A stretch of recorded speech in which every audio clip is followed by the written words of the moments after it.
eye wall of Zeta slams ashore. 100-mile-per-hour wind gusts as the hurricane makes landfall in Louisiana tonight. A named storm has not hit the U.S. this late in the year in 35 years, as the Gulf Coast hopes to catch its breath, let alone get a break.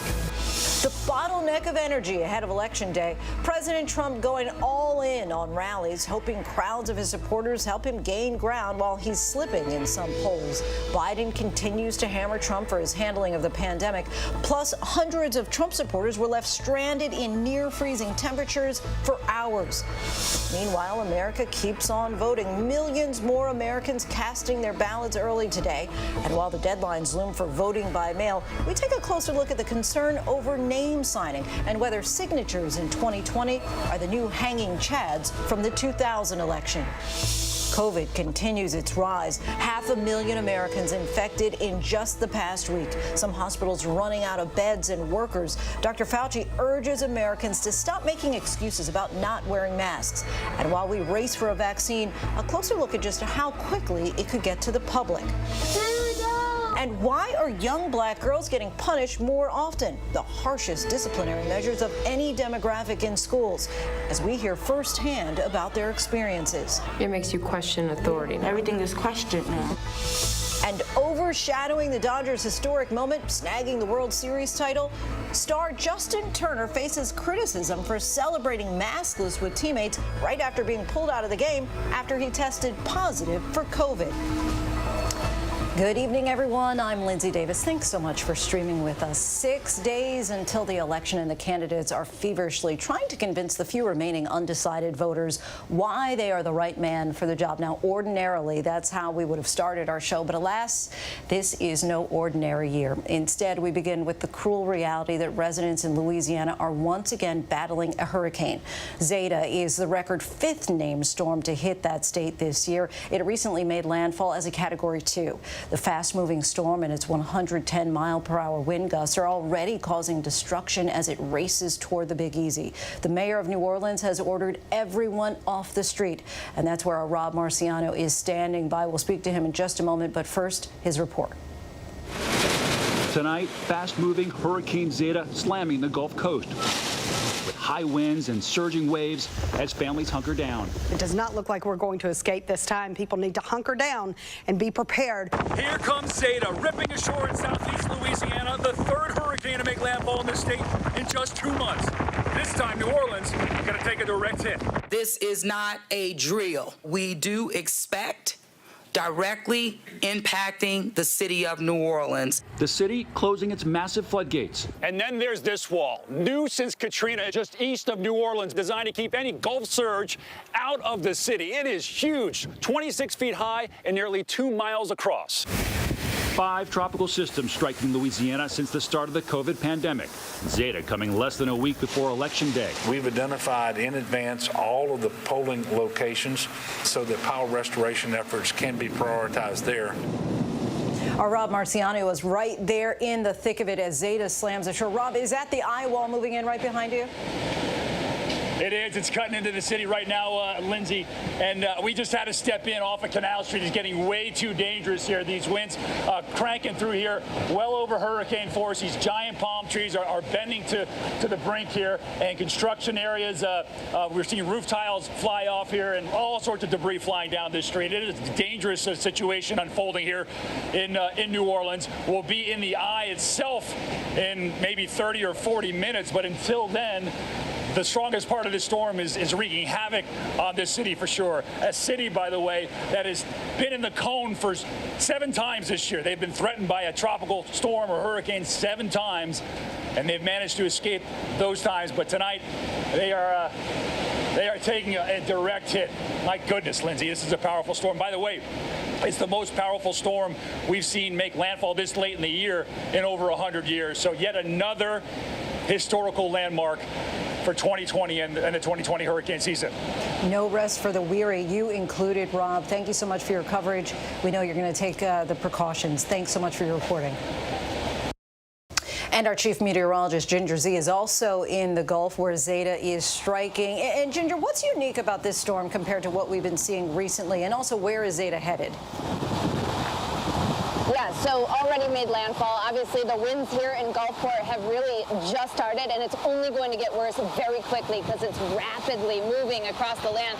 Look at the Gulf behind me, the Gulf of Mexico that looks so far away, Highway 90 right in the foreground here. With a 7 to 11 foot storm surge, that will be covered. I was here in Isaac, actually right around the corner, saw that happen. And of course in Katrina, I covered right here from Gulfport. So this storm is incredibly fast. When something moves more than 20 miles per hour, when you look at a track like this, you know that it is going to impact a lot of people very quickly, and it's going to go far inland. The damaging winds, we could see damaging winds that take out power all the way up through Montgomery. But let's go ahead and focus on some of the other impacts, because as the winds get a lot of attention, when you start talking about, 100, 110 miles per hour, you forget about the tornadoes. And there's a tornado watch up tonight, because as this moves on shore, the friction of the land works with it. And then watch as those actual wind speeds or the gusts that are forecasted top 80 miles per hour here in Gulfport to Biloxi.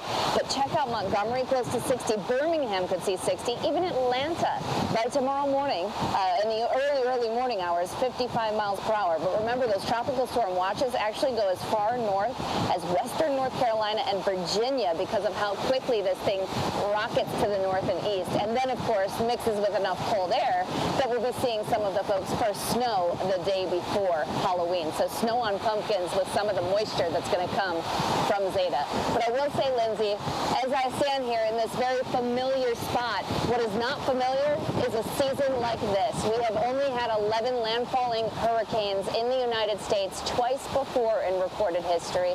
And so now we've made it a third time. Ginger, thanks so much. Please stay safe out there. Now to the race for the White House. With less than 1 week until the final votes are cast, President Trump with 2 rallies in Arizona today, saying again, we're rounding the turn on the pandemic despite the rising hospitalizations and deaths across the country. Meanwhile, Joe Biden holding a briefing with public health officials and casting his own ballot. For the latest on the 2020 race, here's ABC's chief White House correspondent, Jonathan Karl. In the final days of his campaign, Donald Trump is facing 2 foes, Joe Biden and a pandemic that is getting worse in the very places he needs to win. Unable to ignore the virus, he's downplaying it, and he's making promises. And a safe vaccine is coming very quickly. You're going to have it momentarily. That eradicates the virus, and we're rounding the turn regardless. Normal life will fully resume. That's what we want, right? Normal life. Normal life. Campaigning in Nebraska, a rare acknowledgement from the president that some parts of the country are hurting. Midwest, a little areas in the Midwest, certain areas that are heated up right now, they'll go down. They'll go down very quickly. They'll be down within 2 weeks. But the president's own coronavirus task force offered a much bleaker assessment in a report sent to governors this week, describing, quote, unrelenting broad community spread in the Midwest, upper Midwest, and the West, saying, quote, it will require aggressive mitigation to control. The president still insists the only reason the numbers are going up is because there's more testing. You know why we have so many cases? Because we test more. But today, the president's point person on testing says that's not true, that more people are getting sick and more people are dying. We do assess that the cases are actually going up. They're real because hospitalizations and deaths are starting to go up. He also warned that if Americans don't wear masks, socially distance, and avoid crowds, local governments will need to impose, quote, draconian measures to control the virus. Back in April, the White House Coronavirus Task Force released recommendations for a gradual reopening of the states. Back then, the president's son-in-law, Jared Kushner, told Bob Woodward in a recording obtained by CNN that the president was taking control back from the doctors. That, in my mind, was almost like, it was almost like Trump getting the country back from the doctors, right, in the sense that what he now did was, he's going to own the open up. That basically was, we've now put out rules to get back to work. Trump's now back in charge. It's not the doctors. But the president quickly undermined his administration's guidelines by urging states to fully open up immediately. Today, Dr. Fauci said that if states had followed the plan, we would not be facing a COVID-19 surge right now. If everybody had done that uniformly, I don't think we would be in the position we're in right now. Now the president is once again disregarding recommendations of health experts, holding packed rallies in places where infections are on the rise. After a Trump rally in Nebraska last night, the president's supporters were left stranded outside in near-freezing temperatures. A Fox reporter tweeted pictures as supporters waited for hours for buses to take them home.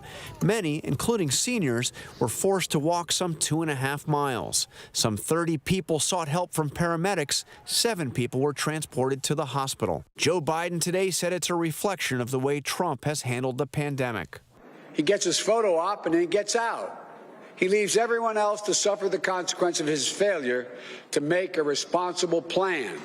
As for Biden, he's keeping a much lower profile. His only scheduled event today was in his home state of Delaware, a COVID briefing with health officials.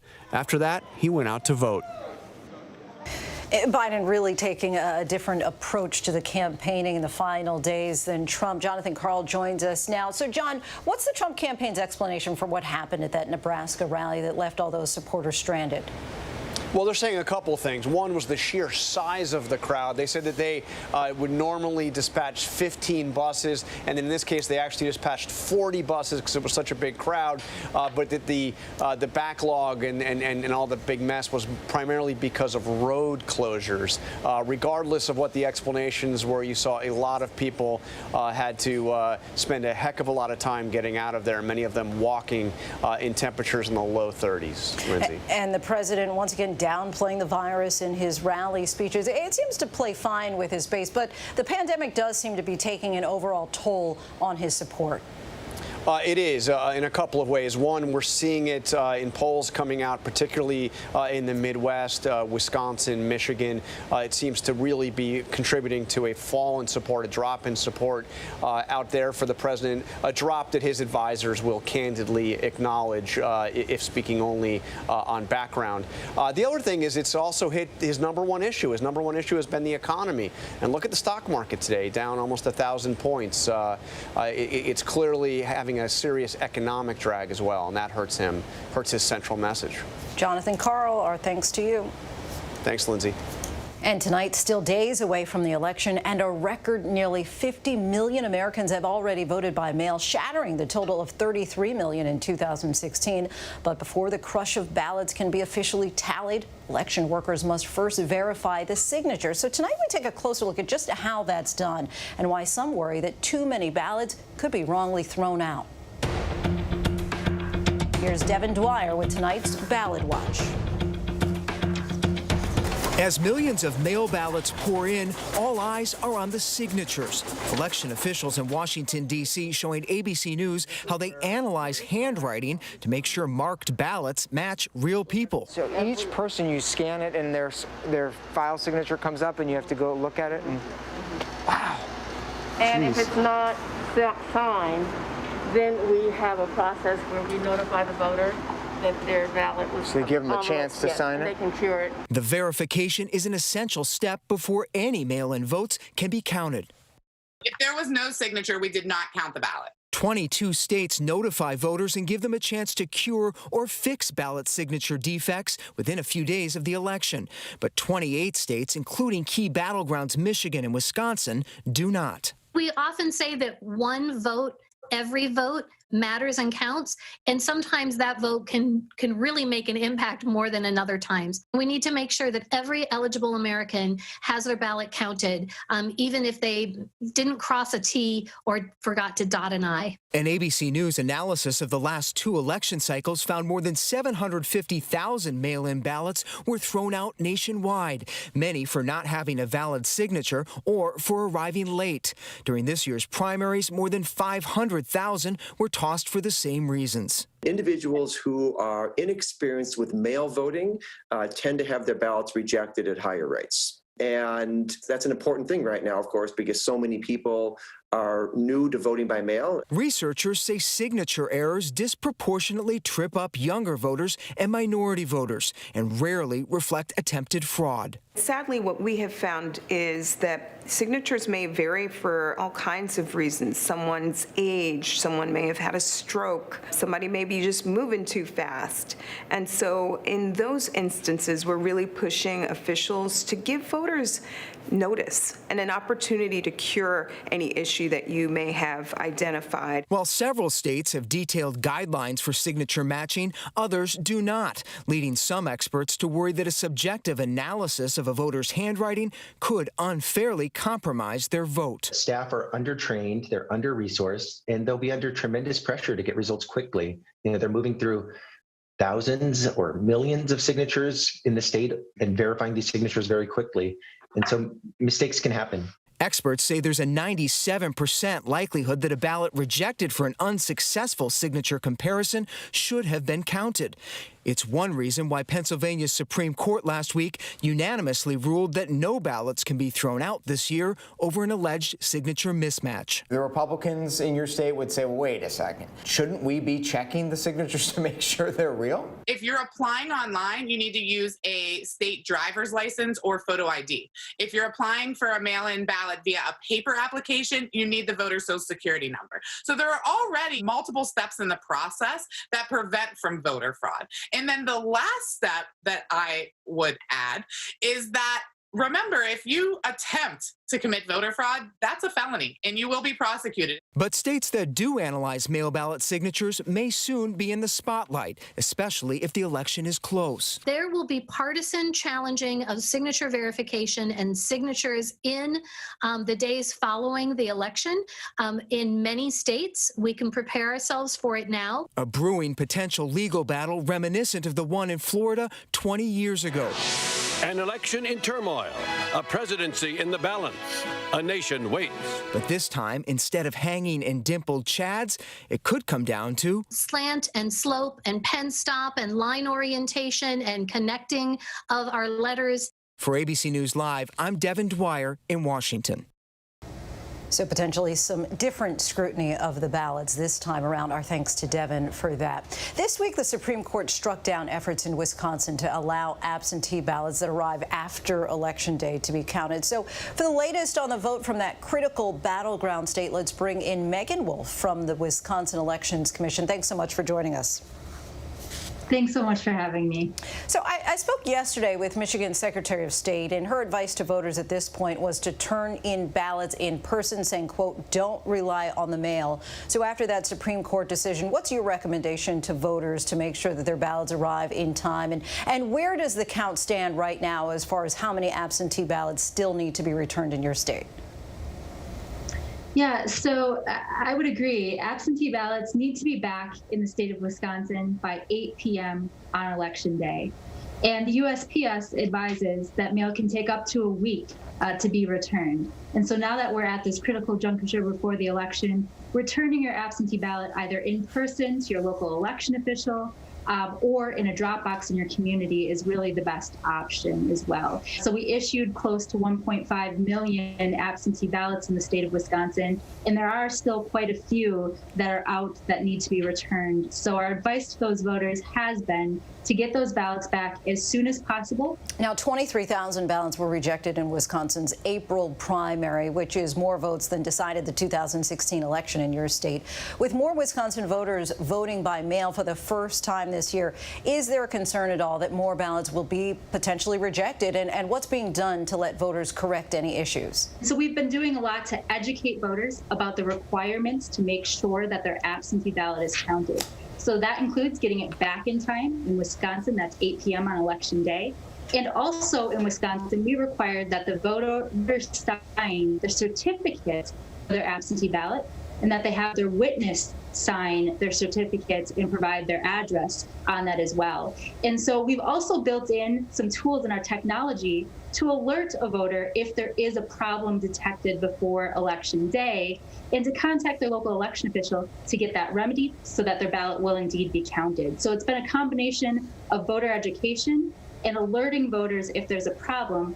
And earlier this month, you raised the need for more poll workers for Election Day, but Wisconsin is currently seeing one of the highest rates per capita of COVID infections, as well as rising hospitalizations and deaths. And your governor has asked residents to voluntarily stay at home as much as possible. So do you have the people and resources to run polling sites safely? And what's your advice to voters who will wait until Election Day to vote at the polls in person?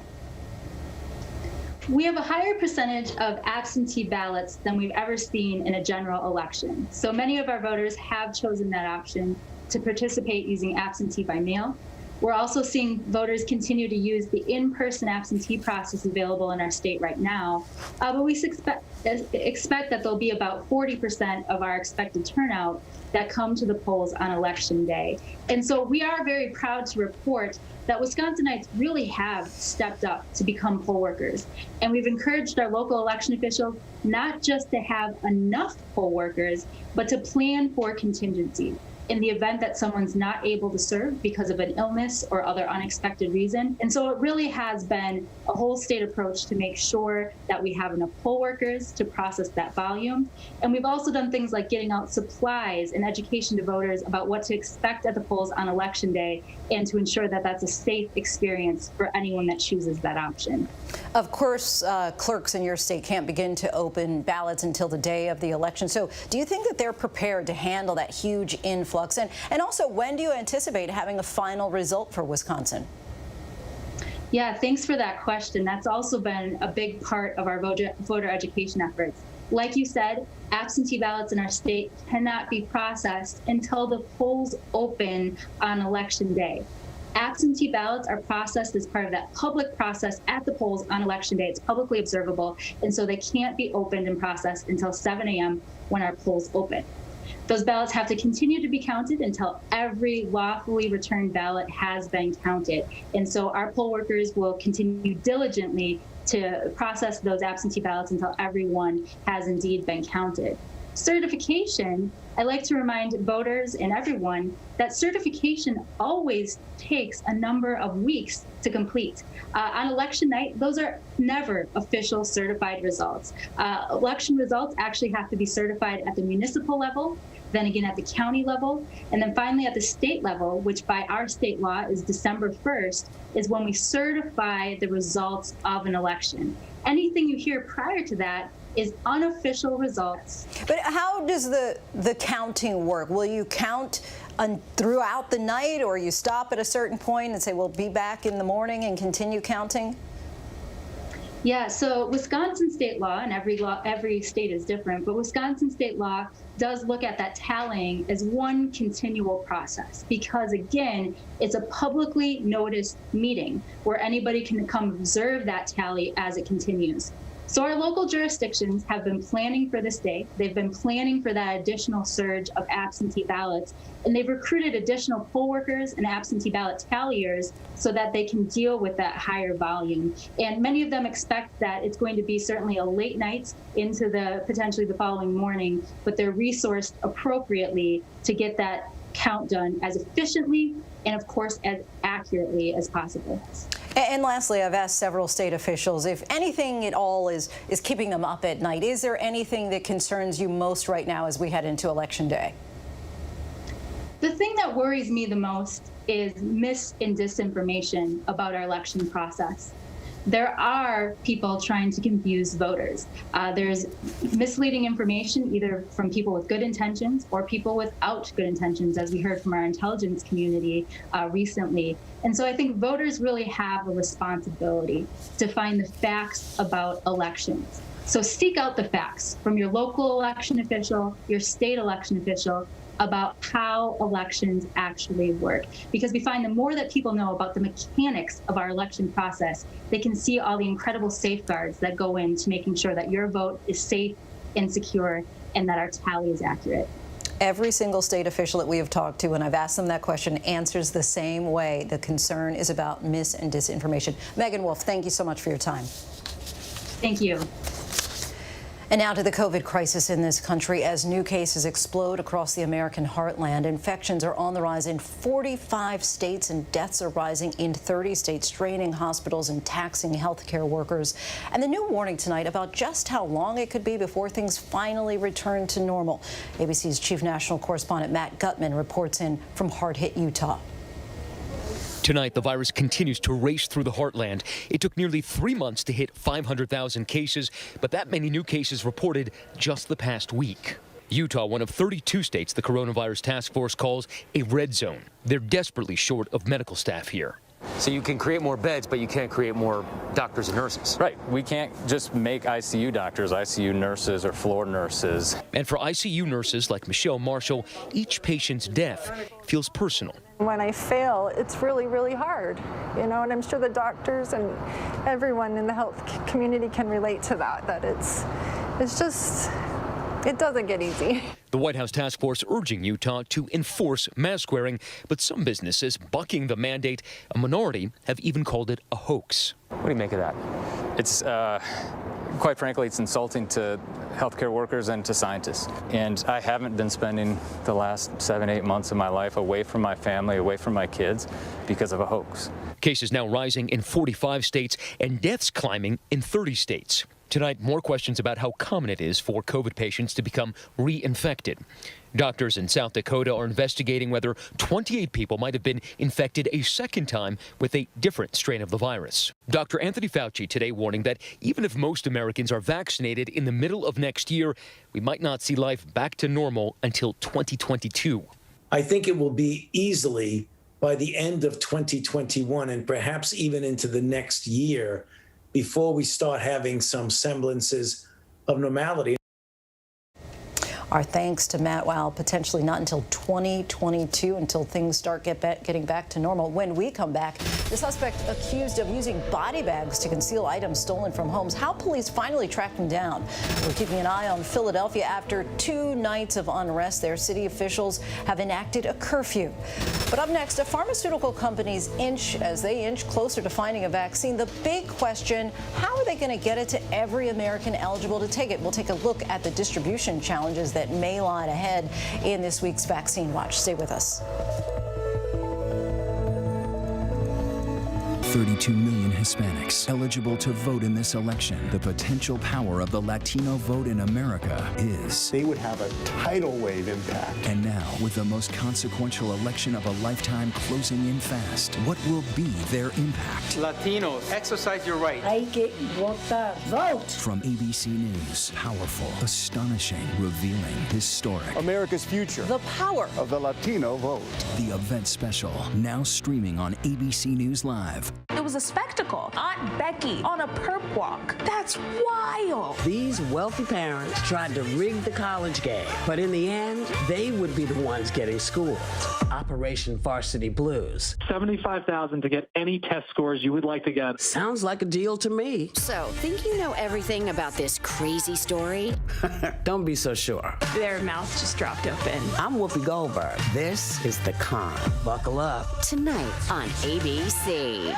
Who is a sophisticated, sadistic killer. He murdered more people than the Zodiac Killer. What turned him on was terror. How did one woman's obsession... Michelle McNamara was a true crime blogger, a mom during the day, writing about true crime at night. help bring down... He was right in their face. Move and I'll kill you. Sometimes he would call them. A serial killer. We just hear go. The stunning 2020 event, Friday at 9/8 Central on ABC. Philadelphia city leaders have enacted a 9 p.m. curfew as that city braces for more potential unrest after the police killing of Walter Wallace. The mayor has asked for the National Guard to be deployed. Police say that Wallace was wielding a knife and ignored orders to drop the weapon before officers opened fire Monday afternoon. But his family lawyer says that his family had called for an ambulance to get him help with a mental health crisis and that this death was avoidable. With cases, hospitalizations, and deaths from the coronavirus now rising in states across the country, progress on a safe and effective vaccine cannot come soon enough. But once a vaccine gets a green light from the FDA and actually getting the vaccine out to the American public will pose the next challenge. So how will the logistics for distributing an eventual vaccine work? Who will the key players be? And who will be first in line? Bob Woodruff has that story in tonight's Vaccine Watch. Right now, pharmaceutical companies say millions upon millions of their yet-to-be-approved COVID vaccine doses are now being manufactured, boxed, and stored in facilities around the country. The president's chief vaccine advisor is predicting that at least 2 vaccine developers are nearing the finish line. My prediction is by the month of December, for the Moderna vaccine and the Pfizer vaccine, we will have between 20 and 40 million doses of vaccine stockpiled. The plan now is to get these doses to those most at risk as soon as the FDA does authorize the vaccines as safe and effective, perhaps as soon as November or December. It's actually pretty simple. The folks who are dying are nursing home residents and nursing home staff, so they're the ones we need to protect. It's a complex plan, private companies taking the lead and the military and state officials coordinating logistics. I told you we've engaged the military. We have a general who's in charge of all logistics who delivers soldiers. There will not be this vision that some people have that there'll be Army trucks driving through the streets delivering vaccine. That's not feasible or the right way to do it. We know how to do this, right? Commercial industry knows how to do it, and that's how we're going to do it. 2 of those private companies, CVS and Walgreens, have entered into a deal with the government's Operation Warp Speed to hasten distribution amongst nursing homes that opt in to the program. It was really about being able to get to the nursing homes. And so for us, this is one of our core competencies. We're actually going to do over 400,000 flu shots this year in nursing homes, doing about 8,500 off-site clinics outside of our pharmacies. So this is something that we do. Coordinating the deal for CVS, Senior Vice President Chris Cox says the company is prepared to distribute to at least 50% of the nation's nursing homes when a vaccine is ready. Well, ultimately, we're going to be looking to get, to every nursing home that signs up with us as a partner, within a 3-week period. One hurdle could be the need to transport and store some vaccines in below freezing temperatures. For example, Pfizer. At the current time, we ship them at dry ice temperatures. We have a series of packaging where we get these trays, we call them pizza boxes, because they have roughly that shape, full of vaccine, and they're packed around with dry ice in these very insulated containers. Another possible hurdle, hiring more staff to handle the millions of doses likely to be injected. The administration has also expanded a guideline that will actually allow more low-level pharmacists to administer. Are you comfortable with that? It's not something that is actually a new idea. There were already 5 states nationwide that allowed pharmacy technician administration of vaccines. There's an existing training protocol in place that the American Pharmacist Association has actually signed off on. It's very robust. And as for the general public, Cox says getting vaccinated will look both familiar and a bit different. We're going to make this effort, once we get to a general population stage, an appointment-only type of model. So give me an estimate. Once this vaccine leaves the doors of Pfizer or whatever company qualifies, when would I be able to get the pharmacist in my room, or I go to the store and get the shot? How quickly would that be, do you think? I would be speculating at this point. What I will tell you is we are prepared to start vaccinating in nursing homes before the end of the year. And we will be prepared, to take on a broader general population effort, within the first couple of months of 2021. CVS added that along with residents, nursing facility staff will also have the opportunity to be vaccinated in the early days of distribution. This is Bob Woodruff, tracking the race for a vaccine. Our thanks to Bob. And still ahead here on Prime, the new study that says black girls are disproportionately punished in schools compared to white girls. We take a closer look at why that is. The tech CEOs grilled by lawmakers over online speech. Are certain social media platforms biased against conservative ideology, as some claim? And the World Series victory, a new controversy after one player tests positive for COVID, but then celebrates maskless with his teammates after their win. But first, our tweet of the day. The administration insider who wrote a 2018 op-ed criticizing the president reveals himself. We'll have more on why Miles Taylor, a former Homeland Security official, says he did it later on in the show. COVID-19 was a wake-up call. There are so many more pandemics that could be just around the corner. Viruses literally travel through human populations. What we've got to do is go to those places where the virus begins its journey. Masks on? Yep. Masks on. Oh, wow. Oh, my God. This is the exact way in which a new virus could start. Virus Hunters, special event, Sunday at 9 on National Geographic. Right now, at this defining moment in America, with so much on the line. We gon' be all right. We gon' be all right. From ABC News, Turning Point, the groundbreaking special Nightline series. Taking over, taking on. This moment for America. My America, your America, our America. This is Turning Point, the special Nightline series. We gon' be all right. Late night on ABC. The reality is our country can collapse from within. You see the white power movement on the march. Klansmen and neo-Nazis, skinheads, it's meant to incite war. From the KKK to Oklahoma City to Charlottesville, the new documentary event special. We just need to start talking about race. Homegrown Hate, the war among us. This is a real wake-up call. Streaming now on ABC News Live. Welcome back, everybody. And now to the World Series. The LA Dodgers ending their decades-long drought to beat the Tampa Bay Rays in a baseball season like no other. We take a look by the numbers. The Dodgers won 3-1 last night in Game 6 of the series, finally getting over the hump after World Series losses in both 2017 and 2018. It was their first championship in 32 years, and number 7 overall for the Dodgers, 6 in LA and 1 in Brooklyn. Ace pitcher Clayton Kershaw had 2 key wins in the series, the 3-time Cy Young winner exorcising some past playoff demons with his first ever title. And outfielder Mookie Betts came through with 2 runs last night. The All-Star joining the team this offseason to help put them over the top. And what a strange season this was. Teams played only 60 regular season games in mostly empty stadiums under revised rules.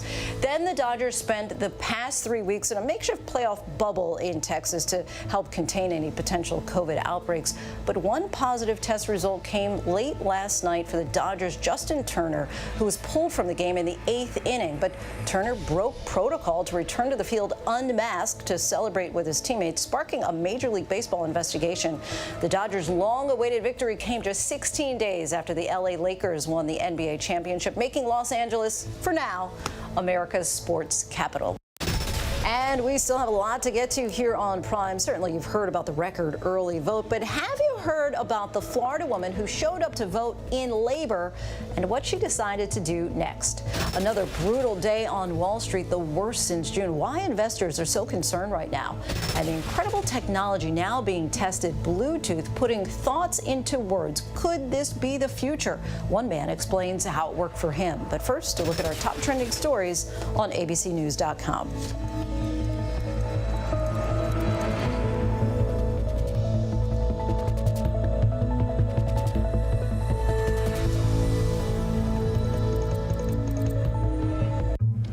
Hello? This is Montana Highway Patrol. You're looking for a couple of missing teenagers. That's right.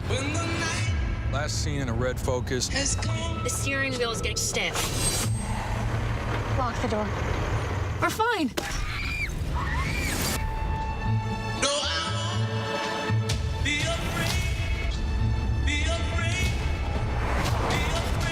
Got ourselves a predicament. When the night has come. It's being called the most consequential election of a lifetime, the most important vote. And with so much on the line, it demands the most straightforward, news-making, real answers, the most informed voices from all sides. Countdown is on to the vote. What will our future look like? ABC's This Week with George. It all plays out right here every Sunday. The most consequential week yet of this hyper-political year. Right as you get closer to casting your vote every Sunday on ABC. Welcome to Disney Plus. Are you ready? Drop in and explore. The action, the adventure, and the originals. There's no limit to what you'll find. These are your worlds. So come on, dive deeper into the universes you love. Wherever and whenever you want them, you'll find them all here on Disney+.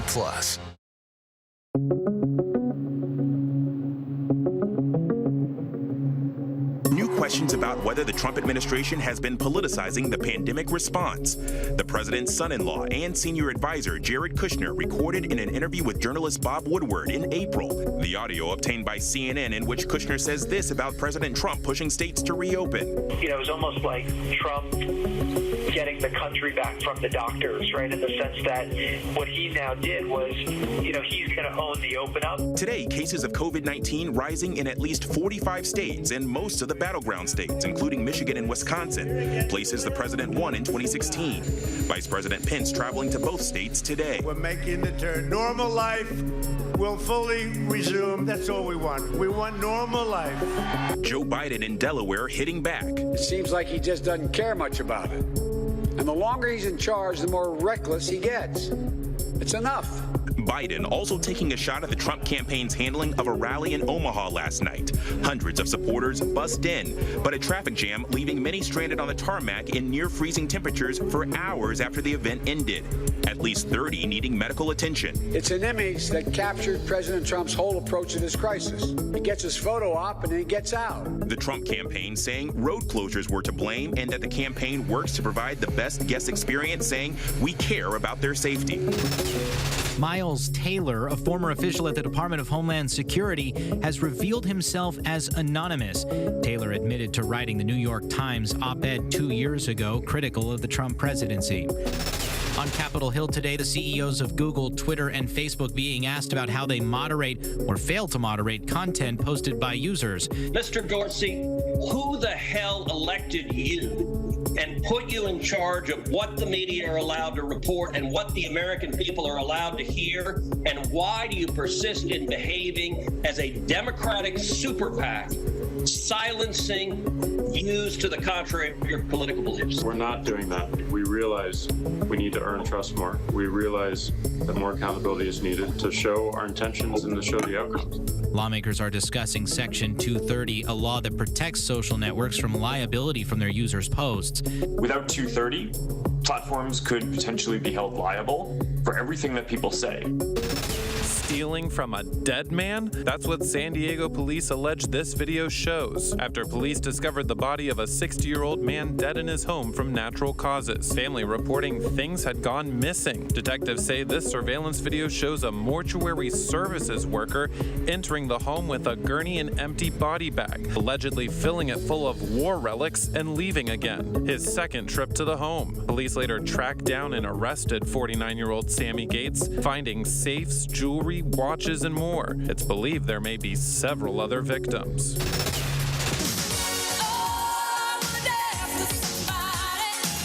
The late Whitney Houston has earned her third Diamond Certified album, becoming the first black artist to achieve the honor.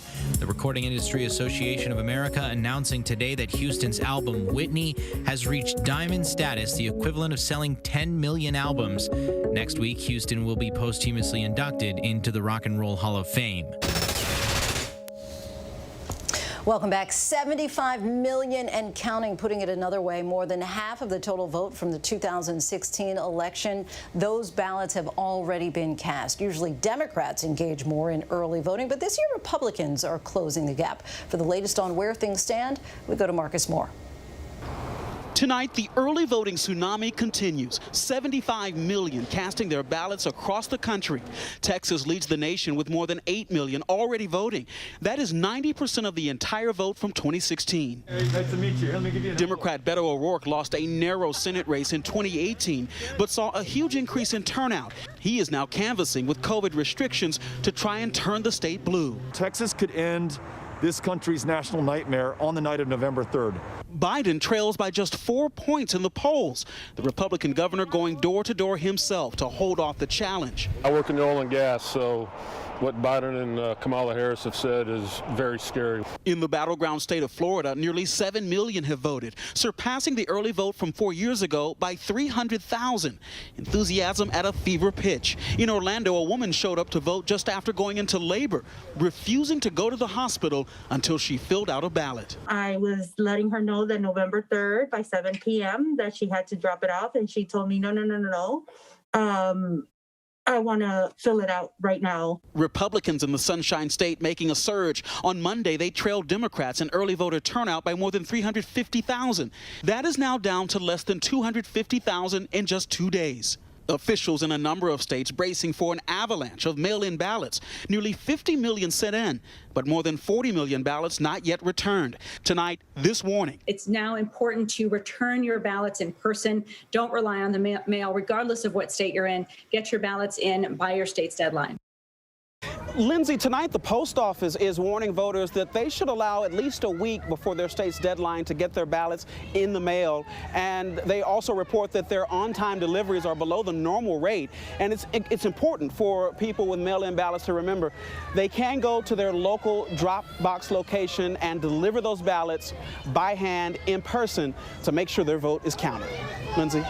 Thank you, Marcus. 6 days until Election Day, and the stock market is continuing its slide.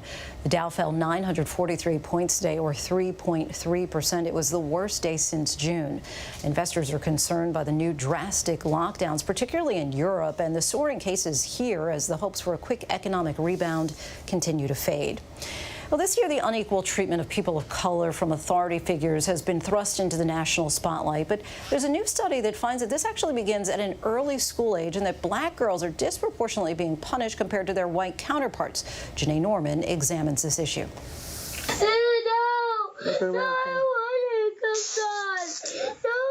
A 6-year-old pleading with the police officer not to arrest her.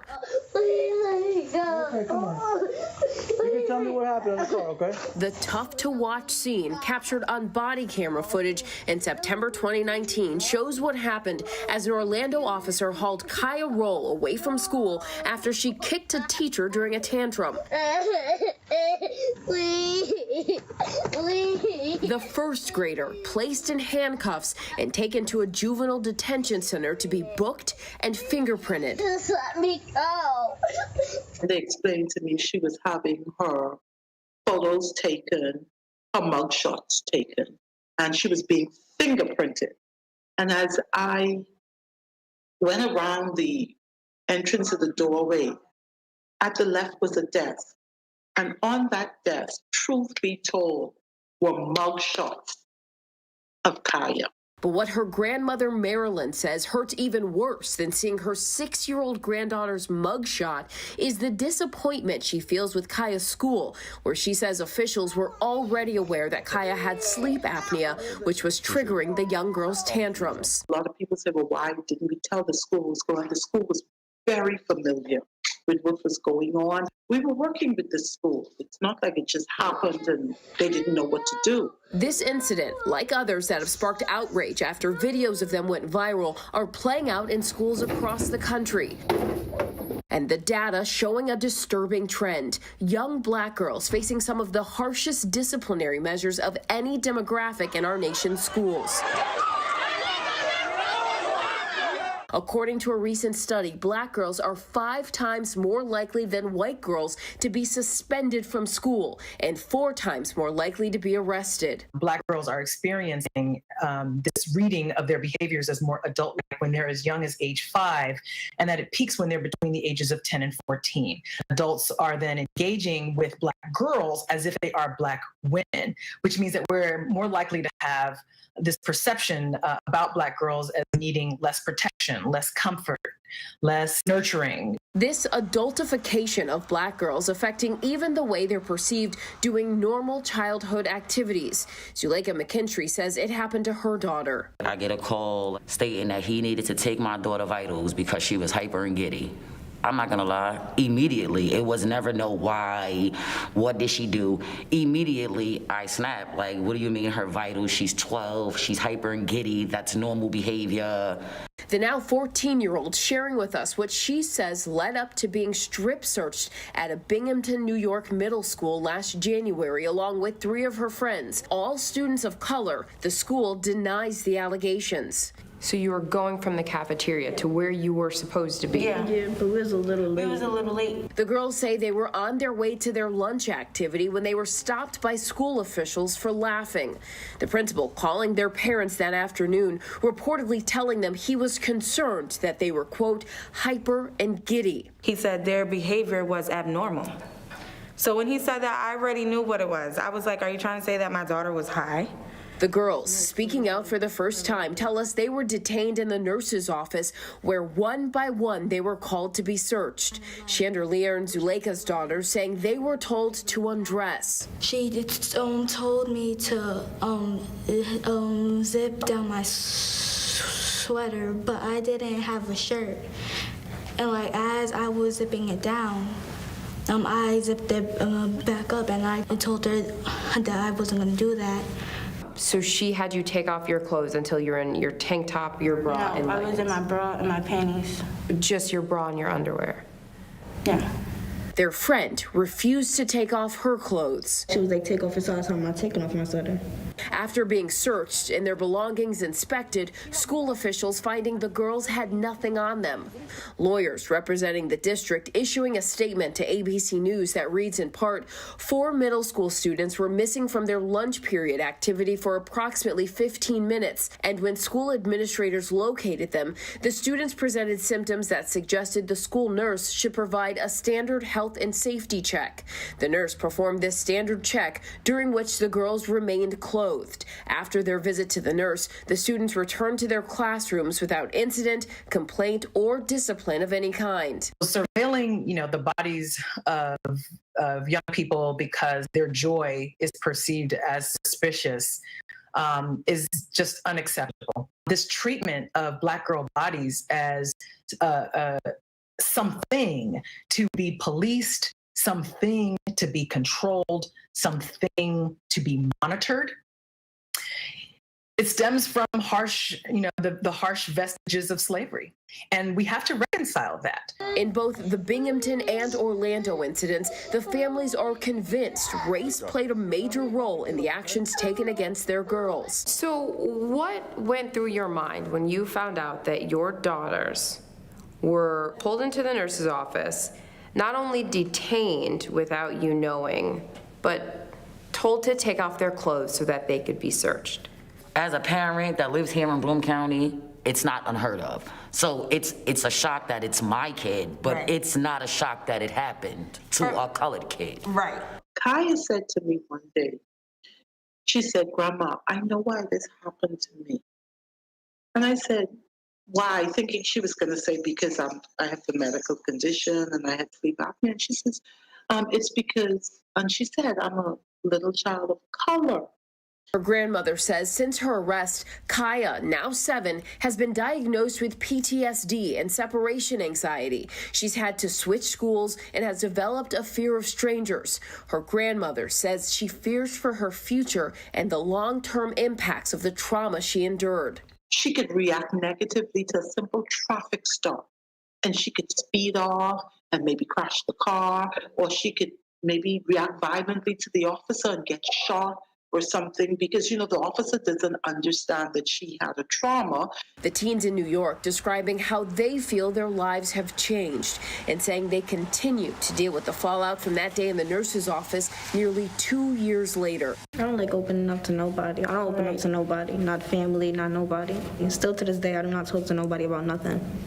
Because of what happened from this? That just changed my whole point of view of talking to anybody. Yeah, like you feel uncomfortable now. I avoid doing things, going places, being around certain people because my body. Or it's like in school, a teacher tell me to do something. It's like I'ma listen, but should I listen? What if that teacher's lying? Or what if they don't really know? It makes you question authority now. Everything is questioned now. Because you trusted them before this. Everything is questioned now. This is something that's gonna go with us forever. It's not anything that just goes away. It's not easy every day when she's like, I don't wanna go to school. When I go in her room and all the lights are off and she's just laying in bed and I'm like, what's wrong? It's like, that's a bad feeling.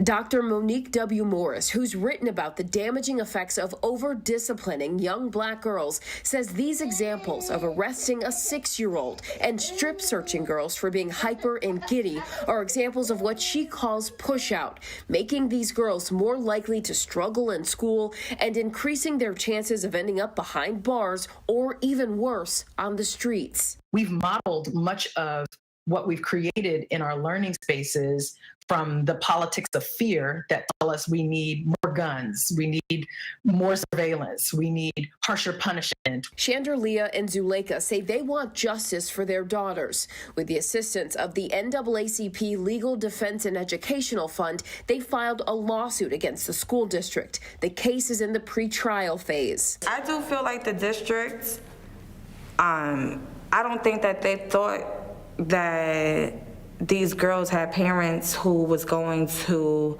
believe them and fight for them.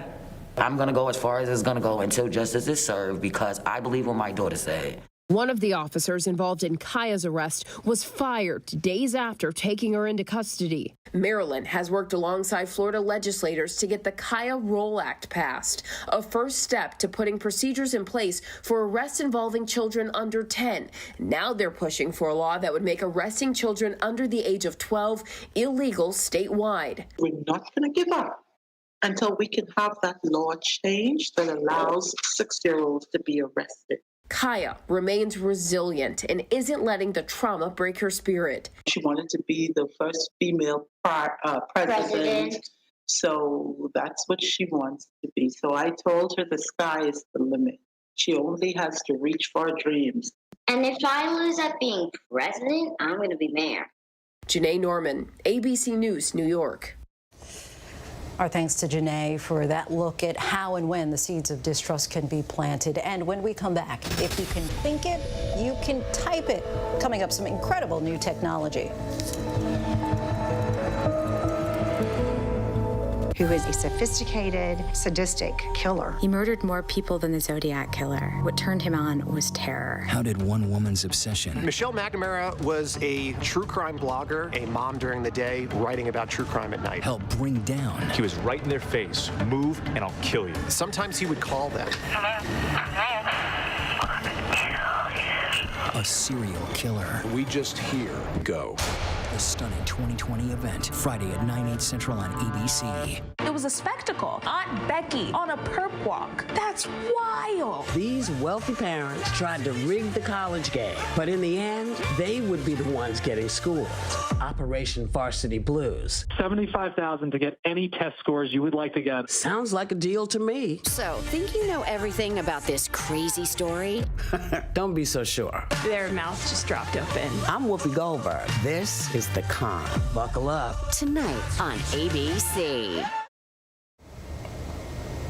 Finally tonight, the groundbreaking new technology helping people email and text, not with their hands, but with their minds. For people struggling with paralysis, this could be a game changer, helping people regain independence. And as our Will Reeves shows us, take back control of their world simply by using the power of thought. It's like science fiction come to life. This man is working on a computer, but he's not using a mouse or a touchscreen. He's using his mind. In a study released this morning, scientists have implanted 2 patients with a brain-computer interface that allows people with paralysis to resume tasks like texting, emailing, and even banking online. I think it's best described like a Bluetooth out of the brain. This flexible metal coil is the key.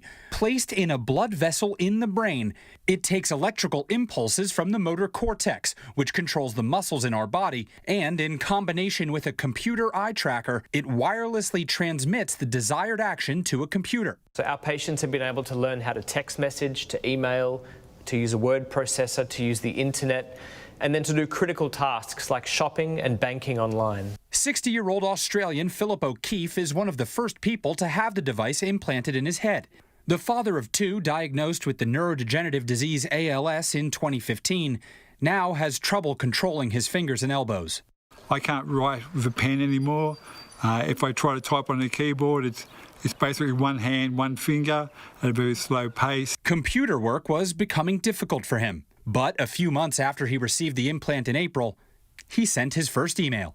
Absolutely mind-blowing, and just think I could sit there and stare at a screen and think about hitting the send button and sending an email was just, I really can't describe the sensation. Since then, he's felt much more independent. We're so excited about his mental well-being and his connection to the outside world. While the device needs more study and is not FDA approved, the results are promising. This is exciting because it's a minimally invasive way to record signals from the brain with very high fidelity and very high signal to noise. And that holds a lot of promise. Promising indeed. Our thanks to Will Reeve for that. And before we go tonight, our image of the day. Remember the rock group, the Smashing Pumpkins? Well, they just might have some competition. Take a look at these elephants at the Oregon Zoo in Portland. They are getting into the Halloween spirit, kind of.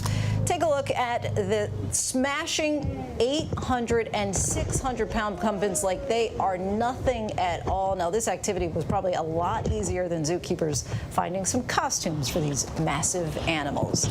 That is our show for this hour. Be sure to stay tuned to ABC News Live for more context and analysis of the day's top stories. I'm Lindsay Davis. Thanks so much for streaming with us, and good night.